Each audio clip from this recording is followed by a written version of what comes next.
নমস্কার, কেমন আছেন সবাই? আশা করি যে যেখানে আছেন সবাই খুব ভালো আছেন, সুস্থ আছেন। আজকে সোমবার, এই তো এত রোদ যে আর থাকা যাচ্ছে না। প্রচণ্ড রোদের তাপ, তার মধ্যে আমার দুটো ফুল ফুটেছে। একটা হলুদ রঙের গোলাপ ফুল ফুটেছে আর একটা গোলাপি রঙের জবা ফুল ফুটেছে। তাতে প্রায় 11টার পরে আমাকে কনফার্ম করে যে একটা কেক লাগবে 2 পাউন্ডের কাঠ থিমের।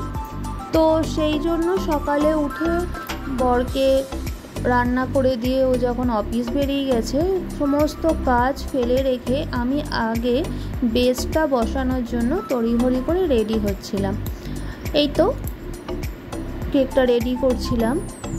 আর আমি যেহেতু এগলেস কেক বানাই, তো সেটা হয়তো সবার পছন্দ নাই হতে পারে, কিন্তু তা বলে এতদিন পর্যন্ত মানে আমার 4-5 বছরের জার্নিতে কেউ আজ পর্যন্ত খারাপ বলেনি মানে এতটাই ভালো বলেছে যে যারা উইথ এগ কেক খায় তারা পর্যন্ত নিয়েছে এবং তারা খুবই প্রশংসা করেছে।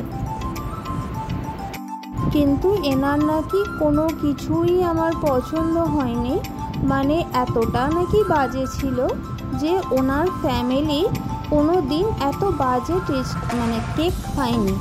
তো যদি আমার এই ভিডিওটা ওনার কাছে পৌঁছায় তাহলে একটা রিকোয়েস্ট, আপনি এতদিন যার কাছে কেক নিয়েছেন প্লিজ তার কাছ থেকেই নেবেন, কারণ আমার 100% আমি চেষ্টা করেছি আর এই 100% চেষ্টাতেই সবাই খেয়ে ভালো বলেছে।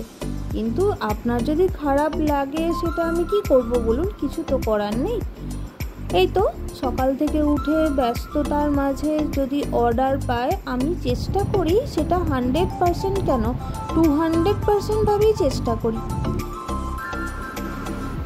ভালো টেস্ট আনার, ইনফ্যাক্ট ভালো ফিনিশিং আর ডিজাইন দুটো আনারই চেষ্টা করি।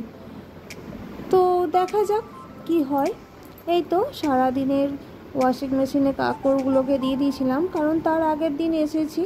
আর এইখানেই ঘটে গেল মহা বিপদ। এই ক্যাবিনেটটা পরিষ্কার করার সময় সকাল থেকে একটুখানি আমি পোড়া গন্ধ পাচ্ছিলাম।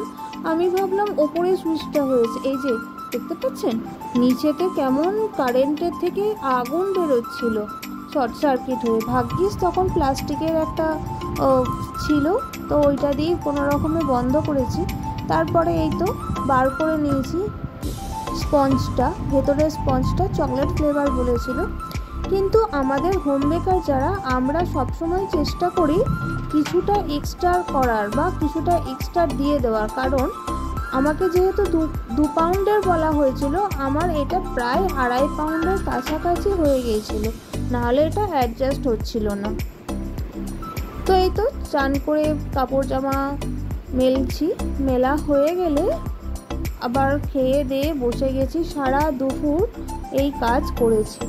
আপনারা যারা দেখছেন তারা কাইন্ডলি জানাবেন তো আমার ফিনিশিংটা দেখে, এটা কি দেখে গাড়ির মতো মনে হচ্ছে না, বা গাড়ি থিমের কেক বলে কি এগ্রি হচ্ছে না? একটু আমাকে জানাবেন কাইন্ডলি। ততক্ষণ পর্যন্ত সবাই খুব ভালো থাকবেন, সুস্থ থাকবেন, পজিটিভ থাকবেন আর নিজের খেয়াল রাখবেন। আপনাদের অনেক অনেক ধন্যবাদ আমার এই ভিডিওটা শেষ পর্যন্ত দেখার জন্য। এখনও পর্যন্ত যারা ভিডিওটা দেখছেন তারা দয়া করে একটি করে লাইক আর কমেন্ট করে যাবেন, যাতে আমারও বুঝতে সুবিধা হয়। বাই।